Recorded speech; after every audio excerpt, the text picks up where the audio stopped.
आप सभी को जय श्री कृष्णा, राधे राधे। आज हम गणगौर के उद्यापन यानी उजमना, कई लोग उजमना बोलते हैं, कई उद्यापन बोलते हैं, इस विषय पर चर्चा करेंगे।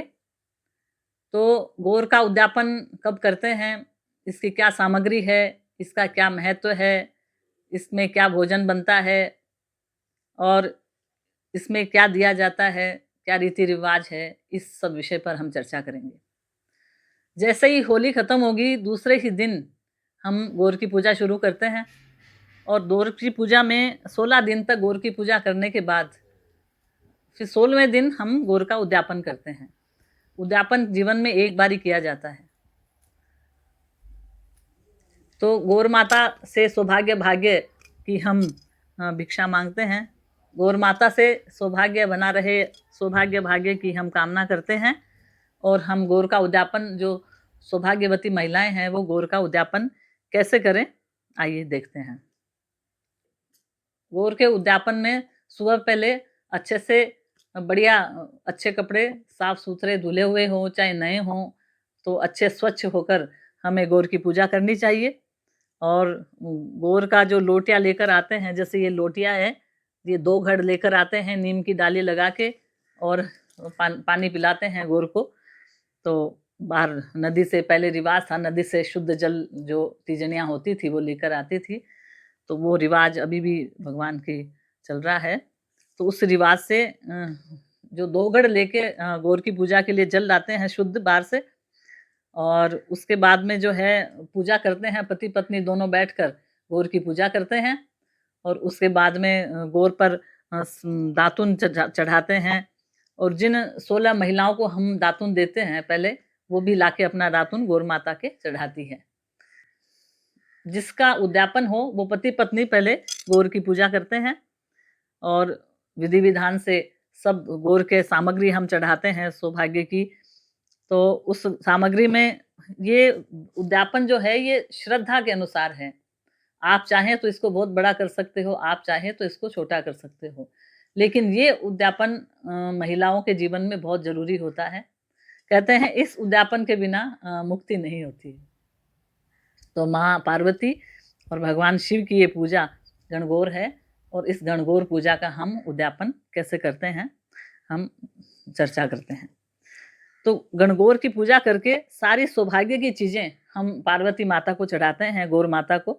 तो इस सब चीजों में जो है ये साड़ी है और ये कंगन है, रुमाल है, सौभाग्य की जो 16 चीजें होती है, बिंदी है और ये वो सिंदूर, और जो अगर क्षमता है तो ये चांदी की कोई भी छोटी सी चीज जरूर होनी चाहिए।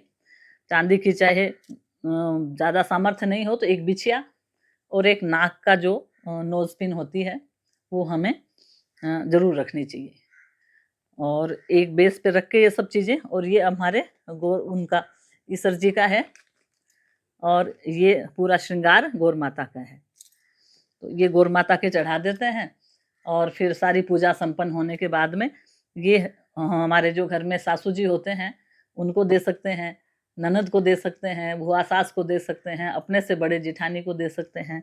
तो अपने से बड़ी महिला जो सुहागन भागन हो, हम उनको ये देकर उनसे आशीर्वाद ले सकते हैं। उसके बाद में जो है गौर की जो 16 तीजनियाँ होती है, 16 महिलाओं को हम जिमाते हैं। तो 16 महिलाओं के लिए जैसे ये धामा है, धामे के अंदर ये धामा ले लो, टोकरी ले लो, कोई कुछ भी अपने श्रद्धा के अनुसार ले सकता है। उसमें एक ब्लाउज पीस, और ब्लाउज पीस है, चाहो तो आप इसमें एक ओढ़ना ले सकते हो, चुन्नी ले सकते हो, साड़ियाँ किसी से सामर्थ्य हो तो साड़ियाँ दे सकते हैं, घाघरा ओढ़ने जो पहनते हैं उनके लिए वो घाघरा ओढ़ना भी दे सकते हैं। तो इस तरह से हम 16 जो है ये बेस कर सकते हैं। और उसके बाद में 16 चीज़ें हम कोई भी ले लेंगे। तो हम ब्लाउज़ ले रहे हैं इसमें। ब्लाउज़ के बाद में हम इसमें ये चोटी का रबड़ है, ये कंघा है और बिंदी है, नेल पॉलिश है और ये हमारे क्लचर है, छोटी सी माला है मोतियों की, चूड़ियाँ हैं, मेहंदी है और ये बिछिया चाहे ये कैसी आर्टिफिशियल ही हो, लेकिन बिछिया सुहाग का प्रतीक होती है तो अवश्य देनी चाहिए। काजल है, ये लिपस्टिक है, तेल है। तो इस तरह से सुहाग की 16 सामग्री हम करके जो 16 जो हमारे गोरनिया तीजनिया जो जीमती हैं उनके तिलक लगाकर और वो 16 चीज़ें हम उनको देते हैं और उनसे आशीर्वाद प्राप्त करते हैं। तो इस तरह से ये हमारा हो गया। और किसी के सामर्थ्य नहीं हो तो हमें फूल की जगह जो है पाखुड़ी भी हम कर सकते हैं।